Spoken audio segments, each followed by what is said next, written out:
السلام عليكم ورحمة الله تعالى وبركاته أخيارتا كحران channel kan isha ciyaaraha ku soo dhawaada muuqaalkan oo aynu kaga hadlayno qaybta koowaad ee taariikhda kooxda Football Club Barcelona sanadkii la aasaasay yaa kooxda ka badbaadiyay inay baaba'do iyo waliba intaa in ka badan dhammaantood waxaad kaga boganaysaan muuqaalkan fadlan share dheh muuqaalka si aad ula wadaagto asxaabtaada hana hilmaamin inaad subscribe ku caawisid channelka waad mahadsantahay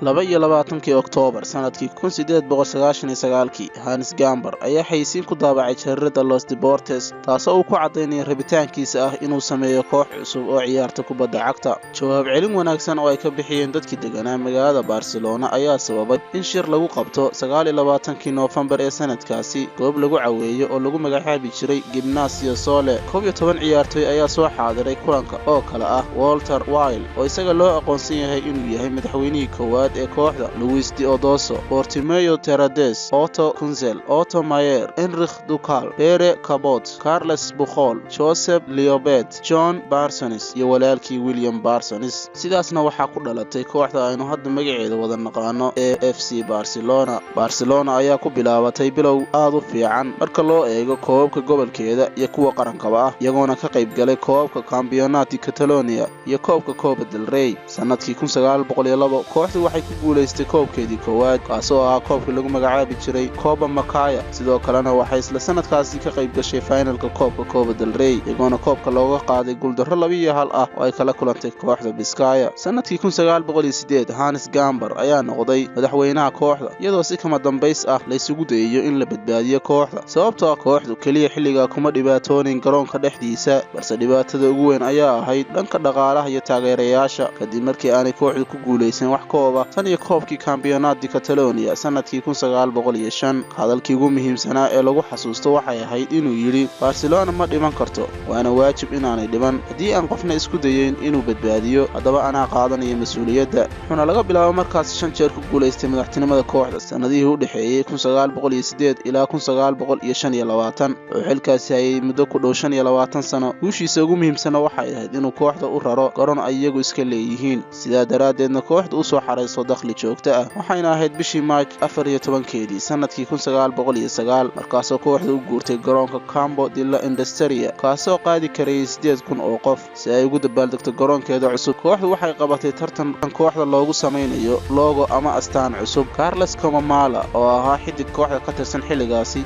ayaa ku guuleystay tartanka isagoona soo jeediyay astaanta aynu hadda wada naqaano ee kooxdu leedahay inkastoo waxyaalo yar laga bedelay. kadib markii ay garoonkan cusub u soo guurtay Barcelona waxay ka qayb gashay koobkeedii ugu horeeyay ee Pyrenees Cup ah. koobkan ayaa loogu magac daray buuraha Pyrenees oo ah silsilad buur ah kuwaas oo kala qaybiya Spain iyo Faransiiska. sidaa daraadeed waxaa koobkan ka qayb geli jiray kooxaha ka dhisan koonfurta Faransiiska iyo waqooyiga Spain. koobkan ayaa ahaa kii ugu sitay xilligiisa laga soo bilaabo sanadkiisii ugu horeeyay ee 1910 ilaa sanadkii 1913. Barca ayaa ku guuleystay koobka 4 jeer oo xidhiidh ah. Carlos Comamala ayaa door weyn ku lahaa xulka 40 koob ku guuleysatay iyagoona sidoo kale ayna door weyn ku lahaayeen Ameche Zura iyo Jack Greenwell oo isagu sanadkii 1917 noqday tababarihii rasmiga ahaa ee ugu horeeyay taariikhda kooxda. tartankii ugu dambeeyay ee koobka Pyreneeska ah waxaa lagu qabtay sanadkii 1914 magaalada Barcelona kaasoo ay ku guuleysteen kooxda Espanyol ee xafiltamaan Barca. isla xilligaas kooxdu waxay luuqadeeda rasmiga ah ka bedeshay luuqadda Castilianka oo ah luuqadda rasmiga ah ee Spain iyagoona u bedelay Catalan waxayna si aayar ah u noqotay astaan u taagan shacabka reer Catalonia. taageerayaal badan oo iyagu aan kubadda xiisayn ayaa kooxda ku taageeri jiray wax meesha ay ka soo jeedo iyo cidda ay matalayso. Gamper waxa uu bilaabay inuu shaqaaleysiiyo xubno badan oo kooxda ka mid ah waxayna sanadkii 1922 lahayd koox 20,000 oo xubnood kuwaasoo kooxda ka caawiyay in la dhisato garoon cusub. haddii aynu halkaa yara dul istaagno Barca iyo Real Madrid waxaa labadaba maamula xubno taageerayaal oo lagu magacaabo socios iyaga ayaana doortay cidii noqonaysa madaxweynaha kooxda. waxayna kooxdu dhamaystirtay isla sanadkaasi una guurtay garoonkeeda cusub oo lagu magacaabi jiray. garoonkan ayaa markiisii hore lagu furay 30,000 oo kursi isagoona sanadihii 1940aadkii loo ballaariyay 60,000 oo kursi. kadib magacaabidii Jack Greenwell loo magacaabay tababaraha rasmiga ah ee kooxda. nasiibka kooxda ayaa garoonka dhexdiisa bilaabay inuu isbedelo intii lagu guda jiray xilligii Gamper madaxweynaha ka ahaa kooxda. waxay ku guuleysatay kooxdu 11 koob oo Campeonato Catalonia, 6 koob oo Copa del Rey ah iyo 4 Pyrenees Cup waxayna ku raaxaysatay xilligeedii koowaad ee dahabiga ahaa. 14 Juun 1925 taageerayaasha Barca waxay heeso aflagaada ah u geysteen boqortooyada dalkaasi iyagoona si cad uga falcelinay diktatoriyadda ra'iisul wasaarihii waddankaasi Primo de Rivera oo boqorku soo magacaabay si uu dib u hagaajin ugu sameeyo dawladda arrintan daraadeed garoonka kooxda ayaa 6 bilood la xiray Gambar ayaana lagu khasbay inuu ka dago xilkiisa madaxtinimada sanadkii xigay ee 1926 agaasimayaasha kooxdu waxay ku dhawaaqeen in kooxda loo bedelay Professional Football Club ama koox muxtarifnimo oo kubadda cagta ah sanadkii 1928 ku guuleysigii kooxda koobka Spanish Cup-ka waxa lagu dabaaldegay gabay lagu magacaabo Oda Ablatko kaasoo uu qaaday xubin kamid ah kooxda heesta ee Generation of 27 kaasoo magaciisu ahaa Rafael Alberti gabaygan ayuu qaaday isaga oo la yaabay bandhiga halyeynimada ah ee uu sameeyay goolhayihii Barca ee xilligaasi France Balatko bishii June sanadkii 1929 Barca ayaa ku guuleysatay horyaalkii ugu horeeyay ee Spanish League ah ee la qabto sanad kadib 30 July ee 1930 madaxweynihii hore ee kooxda Hans Gambar ayaa isagu naftiisa gooyay kadib dhibaatooyin dhaqaale iyo qoyseed oo soo wajahay inkastoo ay kooxdu sii waday inay haysato xidiga fiican oo ugu cadcada Josep Escola kooxdu waxay gashay xilli hoos u dhaca sababtoo ah bulshada dhexdeeda khilaafaadka siyaasadeed ayaa hareeyay ciyaaraha soo xaadiradii garoonka ayaa yaraatay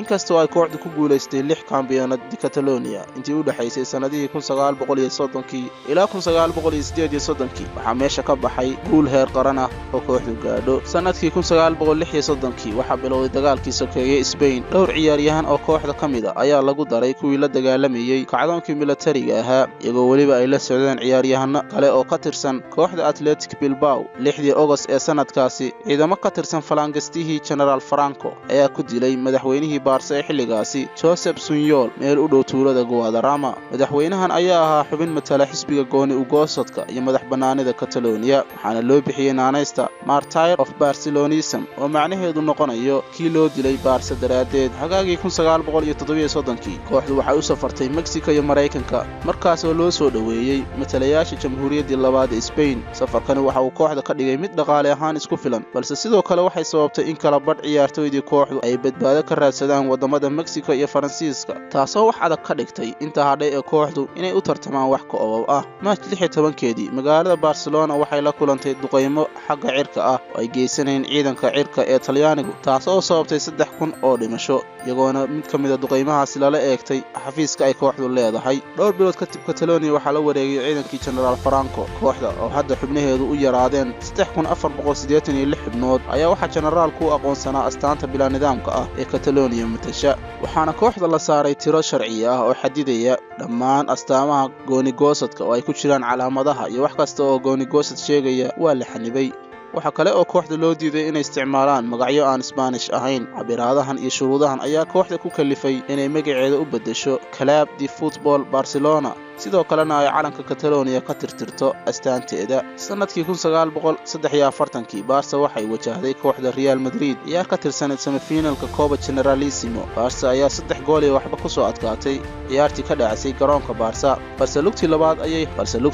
ayay guul darro 11 gool iyo gool ah la kulantay tana waxay noqotay ciyaartii Real Madrid ka dhigtay mid loo yaqaano kooxda diktatoriyadda sida uu sheegay qoraaga kubadda cagta ee Sid Low Barca ka dhigtay dhibanaheeda saxafiga Paco Aguilar oo ka soo jeeda magaalada Barcelona ayaa sheegay in boolisku ugu hanjabay ciyaartoyda Barcelona qolka labiska inkastoo aan waxa uu sheegay cid cadaysa aanay jirin kasoo xaaladaha siyaasadeed ee adag Barcelona waxay ku raaxaysatay guulo la tixgelin karo intii lagu guda jiray afartanaadkii iyo kontonaadkii qarnigii la soo dhaafay sanadkii 1945 waxay ku guuleystay La Ligahoodii labaad iyaga oo tababarayay Josep Samitier iyo waliba ciyaaryahano tayo leh sida Cesar Ramaletis iyo Velasco waxayna ku sii dareen laba horyaal oo kale sanadihii 1948 iyo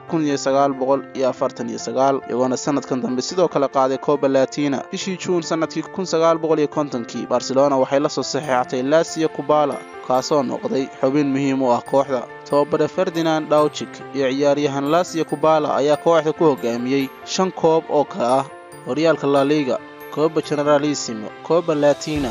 Copa F. Duarte iyo Copa Martini Rossi sanadkii 1952. sanadkii xigay ee 1953 kooxdu waxay ku guulaysatay La Liga iyo Copa Generalissimo iyadoo uu kooxda tababarayo Helenio Herrero una ciyaarayaan xidigo waaweyn sida Luis Suarez, Miramontes, Sandros Koskis iyo Sultan Sibor. Barca waxay awooday inay qaadaan La Liga iyo Copa Generalissimo sanadkii 1959. sanadkii xigayna waxay ku xujisay ku guulaysiga Fairies Cup iyo horyaalka dalkaasi ee La Liga. Luis Suarez ayaana sanadkaas 1960 noqday ciyaaryahankii ugu fiicnaa qaaradda Yurub. sanadkii xigay ee 1961 Barca waxay noqotay kooxdii ugu horeysay ee Real Madrid ka reebta Champions League tan iyo markii la aasaasay koobka sanadkii 1956. hase yeeshee waxay koobka u waayeen kooxda Benfica kadib markii ay 3-2 kaga adkaatay ciyaartii finalka ahayd. sanadihii 60-meeyadii naadiga guushiisu waxay ahayd mid aan aad u badnayn iyadoo Real Madrid ay ku kaliyeystay kaalinta ugu sarreysa ee horyaalka. dhamaystirkii garoonka Camp Nou sanadkii 1957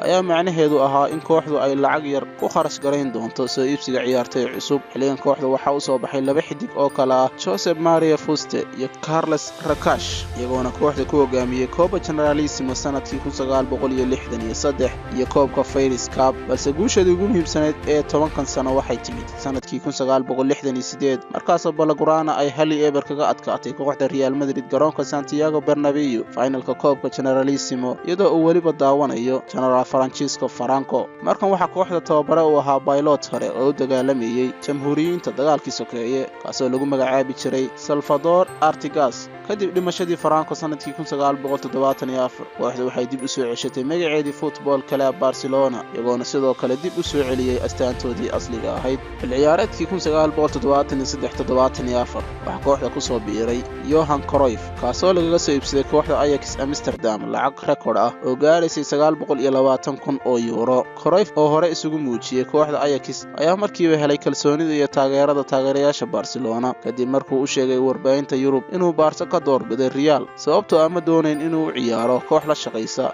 kaligii taliya Francisco Franco. wuxuuna sidoo kale u bixiyay wiilkiisa magaca Katalaanka ah ee Jordi Cruyff. Juan Manuel Asensi iyo Hugo Sotil ayaa kooxda ku hogaamiyey koobka horyaalka xilli ciyaareedkii 1973-74 iyagoona 5-0 kaga adkaaday kooxda Real Madrid waliba garoonka Santiago Bernabeu intii xilli ciyaareedkaasi socday. Cruyff ayaa 2 sano isku xigta sanadihii 1973 iyo 74 ku guuleystay Ballon d'Orkiisii labaad iyo kiisii saddexaad isagoona kiisii koowaad kula soo guuleystay kooxda Ajax sanadkii 1971.